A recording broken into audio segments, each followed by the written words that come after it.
నమస్కారం సహస్ర 9 న్యూస్ స్వాగతం. నా పేరు సుమలత. వార్తల ముందుగా హెడ్లైన్స్.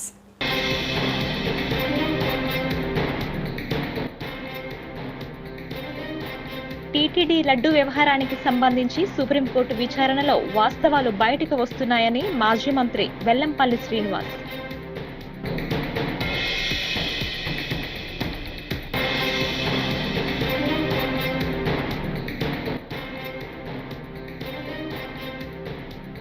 ముఖ్యమంత్రి చంద్రబాబు పాలనలో పారిశ్రామిక రంగం పునరుజ్జీవనం పోసుకుందని TDP MLC BT Naidu.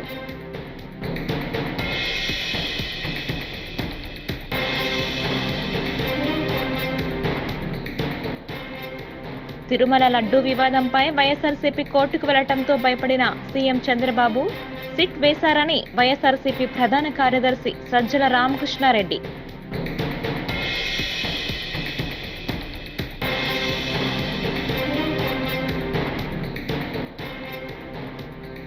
Hydraa పేరుతో కాంగ్రెస్ ప్రభుత్వం వసూళ్లకు పాల్పడుతోంది. బండి సంజయ్.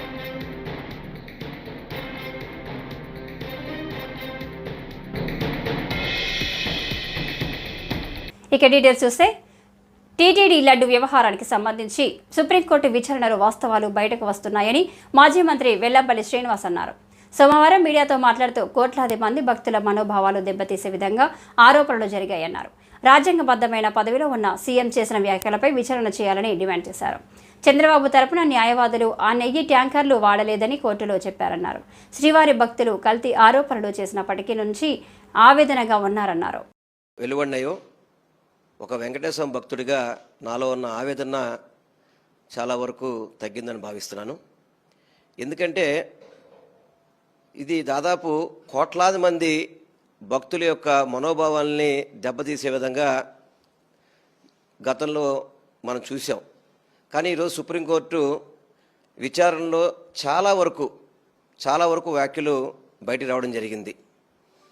ఏదైతే ఒక రాజ్యాంగబద్ధమైన పోస్టులో ఉన్న ముఖ్యమంత్రి ఏ విధంగా కల్తీ జరుగుతుంది అని చెప్పి సుప్రీంకోర్టు ప్రశ్నించడం కానివ్వండి, ఆ నెయ్యిని వాడినట్టుగా ఆధారాలు దొరకలేదని చెప్పడం కానివ్వండి, సుప్రీంకోర్టు తీర్పులో వచ్చిన ఇవన్నీ కూడా ఈరోజు విచారణలో వచ్చిన మాటలన్నీ కూడా, అదేవిధంగా ఏదైతే ఈ ప్రభుత్వం తరపున అంటే మన చంద్రబాబు ప్రభుత్వం తరపున వాదించిన అడ్వకేట్ కూడా ఆ ట్యాంకర్లు వాడలేదని చెప్పడం కానివ్వండి, పూర్తిగా కూడా చాలా వరకు భక్తుల మనోభావాలకి ఆవేదనకి గురికాకుండా ఉండే విధంగా ఈరోజు సుప్రీంకోర్టు యొక్క వ్యాఖ్యలు చూస్తే అర్థమవుతుంది. దయచేసి నేను ఒక్కటే కోరుకునేది, కోట్లాది మంది భక్తులు గత కొద్ది రోజుల నుంచి చాలా ఆవేదనతో బాధపడిన పరిస్థితులు. ఎందుకంటే ప్రతి ఒక్కళ్ళు కూడా ఎలవేల్పుగా చూసుకునే వెంకటేశ్వర స్వామి గారి యొక్క ప్రసాదాన్ని కల్తీ జరిగిందని చెప్పని బాధపడే పరిస్థితి, చాలామంది భక్తులు బాధపడిన పరిస్థితి నేను దగ్గరుండి చూశాను.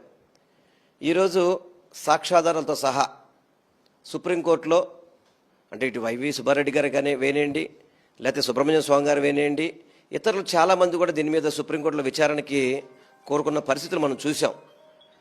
కానీ ఒక ముఖ్యమంత్రి స్థాయిలో ఉన్న వ్యక్తులు ఇటువంటి ఆధారాలు లేకుండా మాట్లాడడం అనేది బాధ్యతారాహితంగా ఉన్నాయనేది మనకి ఈరోజు అర్థమవుతుంది. పూర్తిగా కూడా ఈరోజు సుప్రీంకోర్టు విచారణలో తెలిసింది ఆ బళ్ళు వాడలేదని చెప్పని. అదేవిధంగా ఒకవేళ మీకు ఆ యొక్క దీంట్లో తీర్పు వచ్చుంటే కనుక మన ల్యాబ్లో రిపోర్ట్ వచ్చుంటే రెండో ల్యాబ్కి ఎందుకు మీరు ఒపీనియన్ పంపలేదని చెప్పడం కానివ్వండి, ఎందుకు ఇన్నాళ్ళు గ్యాప్ ఇచ్చారు, జూలై 23వ తారీఖు జరిగితే సెప్టెంబర్ 18వ తారీఖు వరకు ఎందుకు మీరు దీన్ని గోప్యంగా ఉంచారు, అదేవిధంగా సిట్టు వేయాల్సిన అవసరం ఏంటి, ఇవన్నీ కూడా కోర్టు ప్రశ్నించింది. ఇవన్నీ కూడా అంటే భక్తులకు ఎన్నో అనుమానాలు ఉన్నాయి. అనుమానాల్ని తొలగించే విధంగా కోర్టే ఈరోజు సుప్రీంకోర్టే ఇవన్నీ ప్రశ్నించినందుకు ఒక వెంకటేశ్వర భక్తుడిగా ముఖ్యమంత్రి చంద్రబాబు పాలనలో పారిశ్రామిక రంగం పునర్జీవనం పోసుకుందని టీడీపీ ఎమ్మెల్సీ బీటీ నాయుడు తెలిపారు. సోమవారం మీడియాతో మాట్లాడుతూ వైసీపీ పాలన అన్ని రంగాలు భ్రష్టు పట్టుకుపోయాయన్నారు. జగన్ను కానీ వైసీపీ ప్రభుత్వాన్ని కానీ చూస్తే పారిపోయే పరిస్థితికి జనం వచ్చారన్నారు. యువత కూడా ఉద్యోగాలు లేక అనేక ఇబ్బందులు పడ్డారని చెప్పారు. పారిశ్రామిక రంగం అన్ని రకాలుగా ఇబ్బంది పడేది అంతా చూశారన్నారు. పారిశ్రామిక రంగాన్ని ఒకసారి చూసినట్లయితే జగన్ అంటే వైసీపీ ప్రభుత్వం అంటే అందరూ కూడా పారిపోయే పరిస్థితి మనం చూసాం. ఉదాహరణ తీసుకున్నట్లయితే అమర్రాజ్ బ్యాటరీస్, జువారీ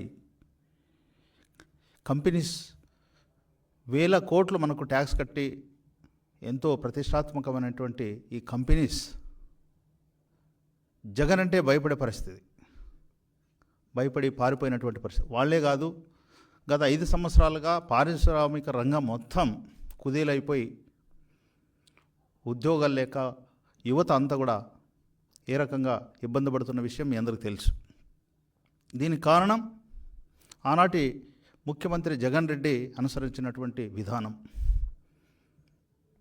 ఈయన ఉత్తుత్తి అన్నీ మీట్లు పెట్టడం, విదేశాల నుంచి ప్రతినిధులు వచ్చినట్లను ఒక భ్రమ కలిగించడం, ఇంకా రకరకాల మోసాలు మాయలు అన్నీ చేశాడు.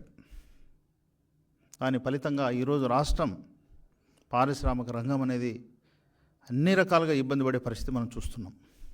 దీనికి భిన్నంగా మీరు చూశారు, జూన్ 12, 2024 నాడు ముఖ్యమంత్రిగా నారా చంద్రబాబు నాయుడు గారు ప్రమాణ స్వీకారం చేసిన మొదటి అడుగు నుంచే పారిశ్రామిక రంగానికి సంబంధించి కీలకమైనటువంటి నిర్ణయాలు తీసుకున్న విషయం మీ అందరికీ తెలుసు. అందులో ప్రధానంగా ఈజ్ ఆఫ్ డూయింగ్ బిజినెస్ అని నుంచి స్పీడ్ ఆఫ్ డూయింగ్ బిజినెస్ అనే పాలసీకి అనుగుణంగా పరిగెత్తిస్తున్నాడు. అనుభవం, ఈ రాక్షస పాలన నుంచి చూసినటువంటి ఇబ్బందులన్నీ కూడా గమనించి మొట్టమొదటిసారిగా కాన్సన్ట్రేషన్ చేసినటువంటి రంగం పారిశ్రామిక రంగం. ఎప్పుడైతే ముఖ్యమంత్రిగా చంద్రబాబు నాయుడు గారు ప్రమాణ స్వీకారం చేశారో ఆ రోజే జాతీయ అంతర్జాతీయ సంబంధించినటువంటి అన్ని సంస్థలను తిరుమల లడ్డు వివాదంపై వైఎస్ఆర్సీపీ కోర్టుకు వెళ్లడంతో భయపడిన సీఎం చంద్రబాబు సిట్ వేశారని వైఎస్ఆర్సీపీ ప్రధాన కార్యదర్శి సజ్జల రామకృష్ణారెడ్డి అన్నారు. లడ్డుపై తాను తప్పుడు ఆరోపణలు చేయలేదని అనుకుంటే సుప్రీంకోర్టు విచారణకు కోరుతూ చంద్రబాబు ప్రభుత్వమే అఫిడవిట్ చేయాల్సి ఉందన్నారు. ఆధారాలు ధైర్యం లేదు కాబట్టే సిట్ విచారణ అని అంటున్నారు. ముందుగా విచారణ చేపట్టామని చెప్పుకునే అందుకే సిట్ వేశారు. లడ్డు వివాదంపై వైఎస్ఆర్సీపీ సుప్రీంకోర్టుకు వెళ్లడంతో చంద్రబాబు భయపడ్డారు. లడ్డుపై చంద్రబాబు చెప్పింది నిజమైతే సుప్రీంకోర్టు విచారణను కోరాల్సిందని సజ్జల రామకృష్ణారెడ్డి వ్యాఖ్యానించారు. దుర్మార్గపు వ్యాఖ్య. ఈ 10 రోజులుగా రాష్ట్రంలోనే కాకుండా దేశమంతా, బహుశా ఎక్కడైతే వెంకటేశ్వర స్వామి భక్తులు ఉంటే అక్కడ ప్రపంచమంతా కూడా అల్లకల్లోలం రేపింది. ఆయన అతి పవిత్రంగా భావించే వెంకటేశ్వర స్వామి ప్రసాదం లడ్డూలో జంతువుల కొవ్వు, నెయ్యికి బదులుగా జంతువుల కొవ్వు వాడారని ఏదైతే అన్నారు,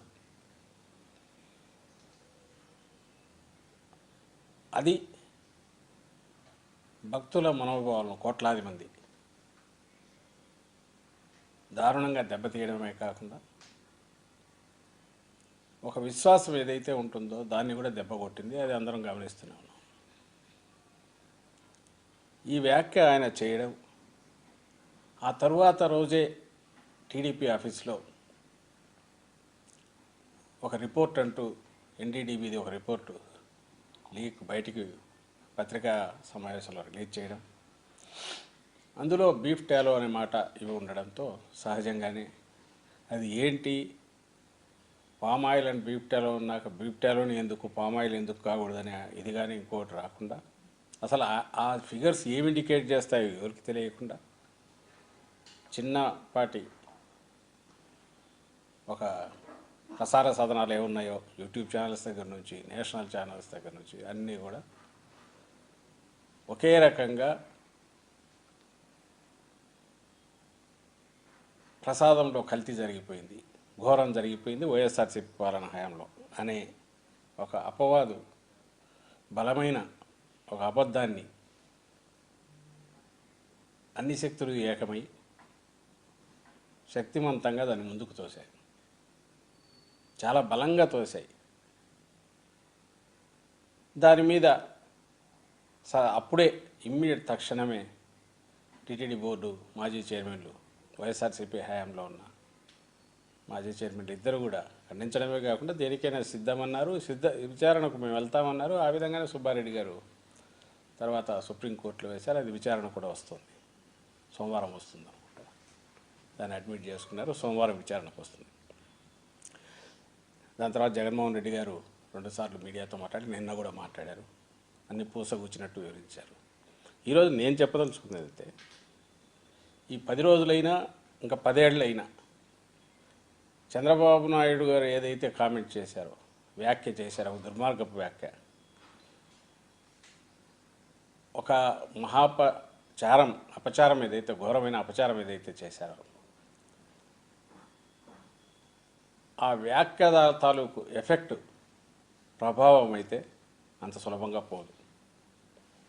దాన్ని మళ్ళీ భక్తుల్లో ఆ విశ్వాసం పాదుగొల్పాల్సింది. ఢిల్లీకి డబ్బులు పంపేందుకు హైడ్రా పేరుతో కాంగ్రెస్ ప్రభుత్వం వసూళ్లకు పాల్పడుతుందని కేంద్ర మంత్రి బండి సంజయ్ ఆరోపించారు. కరీంనగర్లో నిర్వహించిన మీడియా సమావేశంలో ఆయన మాట్లాడారు. హైడ్రా మంచిదనుకొని మద్దతులిచ్చాం, కానీ ఇలా చేస్తారనుకోలేదని ఎద్దేవా చేశారు. రాష్ట్ర ప్రభుత్వం మంచి ఆలోచనతో ముందుకెళ్తుందని అనుకున్నాం, కానీ పేదలకు నిల్వ నీడ లేకుండా చేస్తారనుకోలేదని అన్నారు. హైడ్రా దాడులపై బీజేపీ ఉద్యమించేందుకు సిద్ధమయ్యిందని పేర్కొన్నారు. మేమనుకున్నాం హైడ్రా ఒక మంచి ఆలోచన ఉంది కదా, అరే మంచి ప్లాన్తో ప్రభుత్వం ఉన్నట్టున్నది, ఏం చెడు ఆలోచన ఏం లేనట్టుందో మేము అనుకున్నాం. కానీ ఇంత పేదలు ఉసురు పోసుకుంటారు, పేదలు పుట్ట కొడతారు, పేదలకు నిల్వ నీడ లేకుండా చేస్తారని చెప్పి మేము ఎప్పుడు ఆలోచించాం. వాళ్ళంతా ఢిల్లీ నుంచి డైరెక్షన్. ఇలా రేపు మా పని చేస్తారు, టీఆర్ఎస్ పార్టీ అయ్యప్ప సొసైటీ పేరుతో కొన్ని కూర్చుంది, అంత పైసలు తప్పి ఇలా హైడ్రా పేరుతో చేస్తారు. ఇలా మెల్లగా తిరిగి క్లోజ్ చేస్తారు. ఇక క్లోజ్ చేయాల్సిందే, మరి వట్టే క్లోజ్ చేయరు. వీళ్ళు పెద్ద పెద్ద వ్యక్తుల దగ్గర నుంచి మళ్ళీ కలెక్షన్ చేస్తారు. కలెక్షన్ చేసి మళ్ళా ఢిల్లీకి పైసలు పంపాలి. ఢిల్లీ పైసలు పంపాలంటే హైడ్రా అయినా వీళ్ళకి పెద్ద ఆయుధం, ఢిల్లీ పైసలు పంపడానికి. ప్రముఖ తమిళ నటుడు కార్తీ విజయవాడ కనకదుర్గ అమ్మవారిని దర్శించుకున్నారు. ఆయన నటించిన సత్యం సుందరం చిత్ర ప్రచారంలో భాగంగా కార్తీ విజయవాడ వచ్చారు. చిత్ర బృందంలో కలిసి ఇంద్రకిలాద్రికి వచ్చిన కార్తీకి ఆలయ అధికారులు స్వాగతం పలికారు.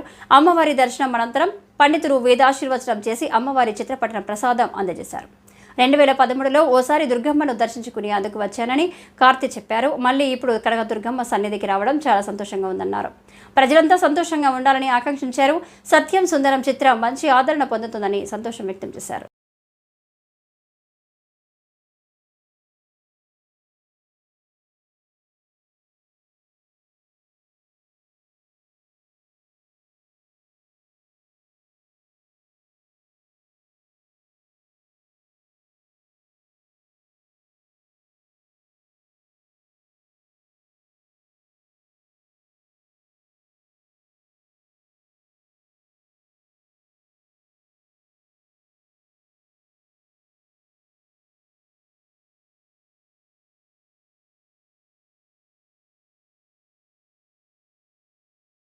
అమ్మ చూడడానికి.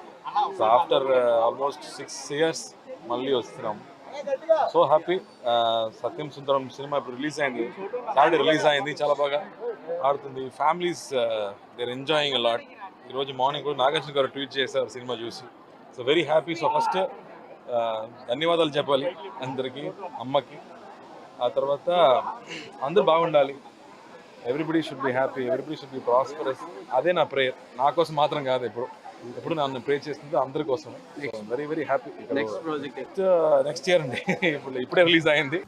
కూల్చాల్సి వస్తే మొదటగా హైడ్రా కమిషనర్ కార్యాలయాన్ని కూల్చాలి అని కేటీఆర్ అన్నారు. 8 ఏళ్లు మున్సిపల్ మినిస్టర్గా పనిచేసిన అనుభవంతో నేను చెబుతున్నాను. కూల్చాల్సి వస్తే మొదట హుసేన్ సాగర్ నాలా మీద ఉన్న బుద్ధ భవన్ను కూల్చాలి. అందులోనే హైడ్రా కార్యాలయం ఉంది. బుద్ధ భవన్లోనే హైడ్రా కమిషనర్ ఉంటారు, ఎలక్షన్ కమిషనర్ ఉంటారు అని కేటీఆర్ పేర్కొన్నారు. ఇంకొక మాట కూడా నేను రేవంత్ రెడ్డి గారిని అడుగుతా ఉన్నా. కూల్చాల్సి వస్తే, and I'm saying this as a minister who worked in municipal department for 8 years. 8 ఏళ్ళు మున్సిపల్ మినిస్టర్గా నేను పనిచేస్తున్నాను.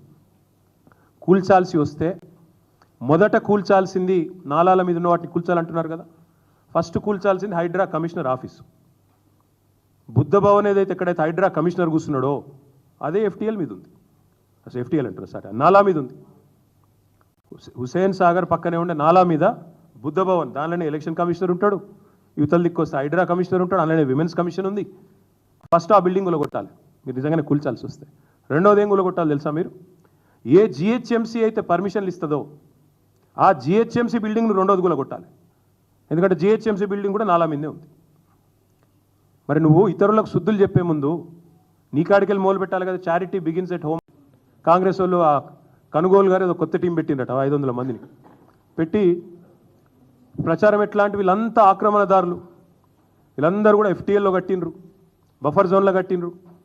అంటే మరి ఇన్ని రోజులు గుడ్డి గుర్రాల పనులు తోమిరా మీ ప్రభుత్వాలు, గతంలో కాంగ్రెస్ ప్రభుత్వాలు? 50 ఏళ్ళ మీ నిర్వాహకమే కదా ఇవాళ వాళ్ళందరూ ఇంత అవస్థలు పడ్డానికి కారణం.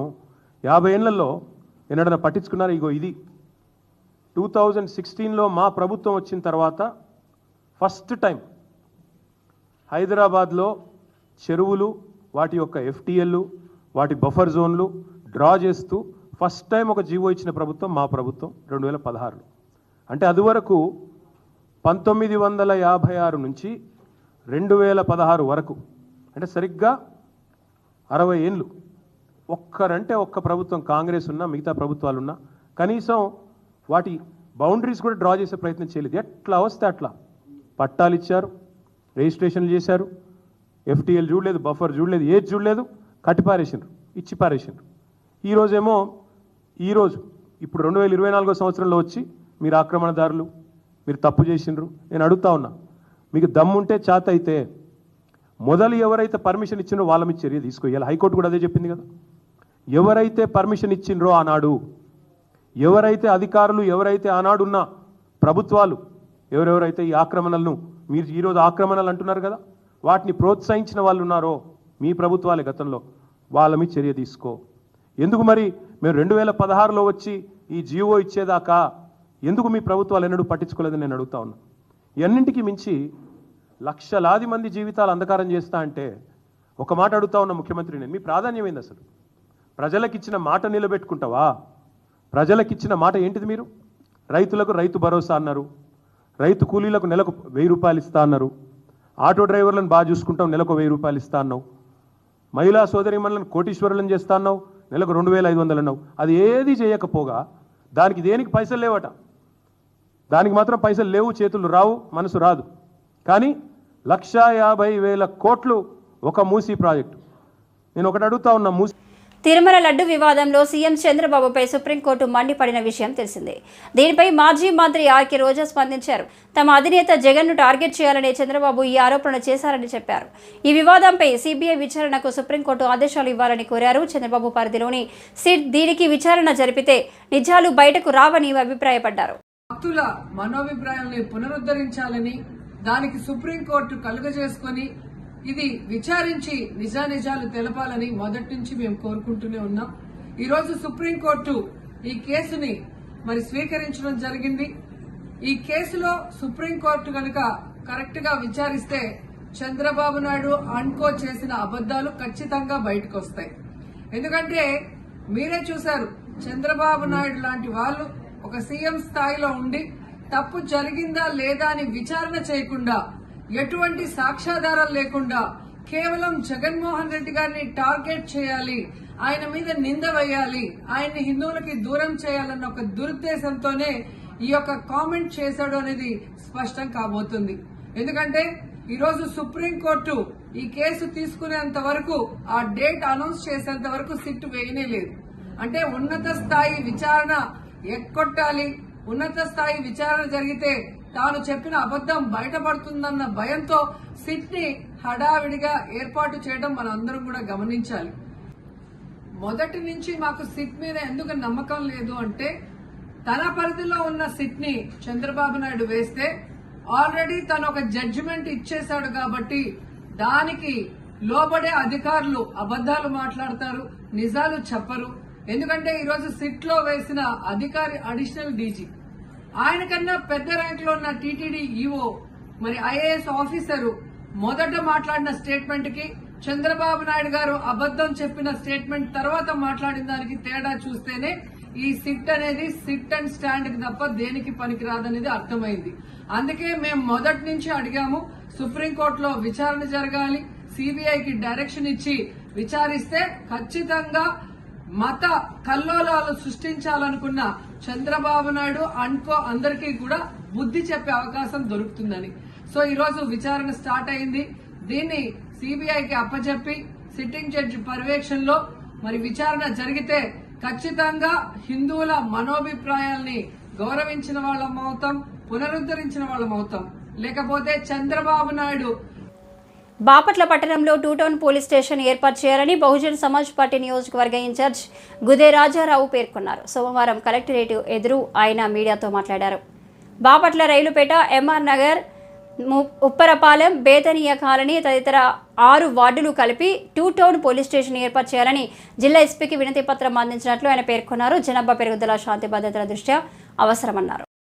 నమస్కారం అండి. ఈరోజు గౌరవ ఎస్పీ గారిని కలవడం జరిగింది.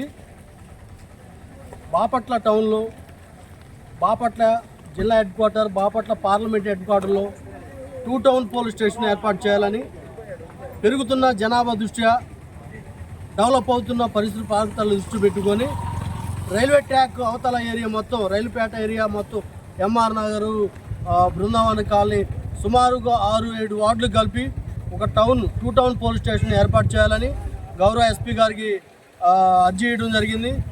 ఇప్పుడు గతంలో ఉన్న పాత పోలీస్ స్టేషన్ని శుభ్రం చేసి ఆ పోలీస్ స్టేషన్ స్థానంలో 2 టౌన్ పోలీస్ స్టేషన్ కేటాయించి దానికి తగిన సిబ్బందిని కేటాయించాలని ఎస్పీ గారిని కోరడం అయింది. ఎస్పీ గారు సానుకూలంగా స్పందించి నేను ప్రభుత్వం దృష్టికి తీసుకొచ్చి త్వరలో నేను ఏర్పాటు చేస్తానని మాకు మాట ఇవ్వడం జరిగింది. మీడియా పరంగా ఎస్పీ గారికి ధన్యవాదాలు తెలియజేసుకుంటున్నాం. జై భీమ్, జై భారత్. సిఐటియు జాతీయ పిలుపు మేరకు కాకినాడ జిల్లా కలెక్టర్ కార్యాలయం వద్ద సోమవారం కాంట్రాక్టు ఉద్యోగులు, పారిశ్రామిక కార్మికులు, నాన్ పర్మనెంట్ కార్మికులను రెగ్యులర్ చేయాలని డిమాండ్ చేస్తూ ఆందోళన నిర్వహించారు. అనంతరం ఉమ్మడి వినతి పత్రాన్ని జాయింట్ కలెక్టర్ రాహుల్ మీనాకి అందించారు. ఈ సందర్భంగా సిఐటియు జిల్లా అధ్యక్షుడు దువ్వా శేషబాబ్జీ మాట్లాడారు. కాంట్రాక్టు కార్మికులకు కనీస వేతనం అమలు చేయాలని కోరారు. ఈరోజు కాకినాడ కలెక్టరేట్ ముందు సిఐటి ఆధ్వర్యంలో కాంట్రాక్టు, అవుట్సోర్సింగ్ ఉద్యోగులు పర్మనెంట్ చేయాలనేటువంటి డిమాండు, అలాగే పరిశ్రమల్లో పనిచేసే కార్మికులకి కనీస వేతనం 26,000 చెల్లించాలి, భద్రతా సౌకర్యాలు కల్పించాలని, అలాగే పంచాయతీ నాన్ పర్మనెంట్ కార్మికులందరినీ రెగ్యులర్ చేయాలని చెప్పి డిమాండ్ చేస్తూ దేశవ్యాప్తంగా సిఐటి ఇచ్చిన పిలుపుని కాకినాడ జిల్లాలో అమలు చేయడం జరుగుతుంది. ముఖ్యంగా కనీస వేతనం 26,000 రూపాయలు ఏ రంగంలో ఉన్న కార్మికుడికైనా చెల్లించాలని, అలాగే కార్మికులను బానిసలుగా మార్చే 4 లేబర్ కోడ్లు రద్దు చేసి 44 చట్టాలని పునరుద్ధరించాలని డిమాండ్ చేస్తా ఉన్నాం. అలాగే కార్మిక సంఘాలు ఏవైతే డిమాండ్ చేస్తున్నటువంటి 14 ఏళ్ల నుంచి డిమాండ్లు చేస్తున్న ఏ ఒక్క డిమాండ్ని కూడా మోడీ ప్రభుత్వం కానీ ఇక్కడ ఉన్నటువంటి రాష్ట్ర ప్రభుత్వాలు కానీ పరిష్కారం చేయలేదు. ఎప్పటికప్పుడు కాంట్రాక్ట్ వర్కర్లని మోసం చేస్తూనే ఉన్నాయి. ఐడి యాక్ట్ ప్రకారం 240 రోజులు పని దినాలు పూర్తి చేసుకున్న కార్మికుడిని రెగ్యులర్ చేయాలి, ఉద్యోగిని రెగ్యులర్ చేయాలని చెప్తున్నా కానీ సుప్రీంకోర్టు తీర్పు ప్రకారం సమాన పనికి సమాన వేతనం ఇవ్వాలని చెప్పి తీర్పులు ఉన్నా కానీ రాష్ట్ర ప్రభుత్వం కానీ కేంద్ర ప్రభుత్వం కానీ ఈ చట్టాలను తొంగలో తొక్కేటువంటి పని చేస్తున్నా. దీంతో కాంట్రాక్టర్లు కార్మికులను దోపిడీ. కాణిపాకం శ్రీ వరసిద్ధి వినాయక స్వామి ఆలయంలో నిర్వహించిన శ్రీ లక్ష్మీ గణపతి హోమంలో 43 మంది విదేశీ భక్తులు పాల్గొన్నారు. రష్యా, జర్మనీ, కెనడా దేశాలకు చెందిన పలువురు విఘ్నేశ్వరుని దర్శించుకున్నారు. వీరందరికీ ఆలయ అధికారులు ప్రత్యేక దర్శన ఏర్పాట్లు చేశారు. దర్శనానంతరం వారు మాట్లాడుతూ భారత్కు రావడమే గొప్ప అదృష్టంగా భావిస్తున్నామన్నారు.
came to India because we really love and enjoy the religion, and we came to this temple because we love the energy, and our friends recommended that this temple is one of the best temple, and we feel the great energy here, and for sure we will come back.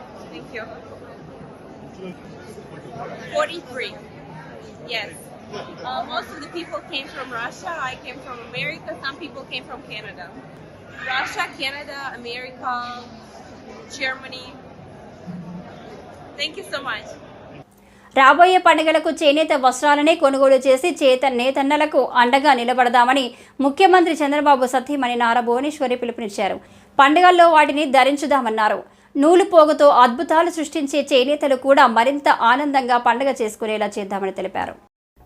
నా నిజం గెలవాలి పర్యటనప్పుడు రాష్ట్రం వ్యాప్తంగా నేను తిరిగినప్పుడు చేనేత కార్మికుల్ని చాలామందిని కలిసి వాళ్ళు పడే ఇబ్బందులు కష్టాలని నేను తెలుసుకున్నాను. చేనేత వస్త్రాలు మన తెలుగు రాష్ట్రాల్లో మంగళగిరి, వెంకటగిరి, ఉప్పాడ, పోచంపల్లి, సిరిసిల్ల, గద్వాల్, ఖాదీ ప్రసిద్ధి చెందినవి. నూలు సేకరించినప్పుడు బట్ట నేసే వరకు ఆ కార్మికుడు పడే కష్టాలు, ఇబ్బందులు ఎన్నో. అతను ఆరోగ్యం కూడా లెక్క పెట్టకుండా ఆ బ్లీచింగు, యాసిడ్ మధ్యన నుంచుని అతను బట్ట నేస్తున్నారంటే మనం అందరం ఒకటే ఆలోచించాలి. వాళ్ళు పడే ఆ కష్టం వాళ్ళ బిడ్డల కోసం, వాళ్ళ కుటుంబం కోసం, వాళ్ళు ముందుకు వెళ్ళటానికి వాళ్ళు అన్ని ఇబ్బందులు ఎదుర్కొని బట్ట నేస్తున్నారు. అందుకే మన అందరం ఆ చేనేత కార్మికులు వాళ్ళు పట్టే నూలు పోగుతో వాళ్ళు అద్భుతాలని సృష్టిస్తున్నారు. చేనేత అన్నలకు సంఘీభావంగా రాబోయే పండగ రోజుల్లో మనం చేనేతర వస్త్రాల్ని ధరించి నేతన్నలు ఆనందంలో మనం కూడా వాళ్ళతో పాలు పంచుకుందాం. మన చేనేత, మన సంస్కృతి, మన సాంప్రదాయం. ఈ వార్తలు ఇంతటితో సమాప్తం. నమస్కారం.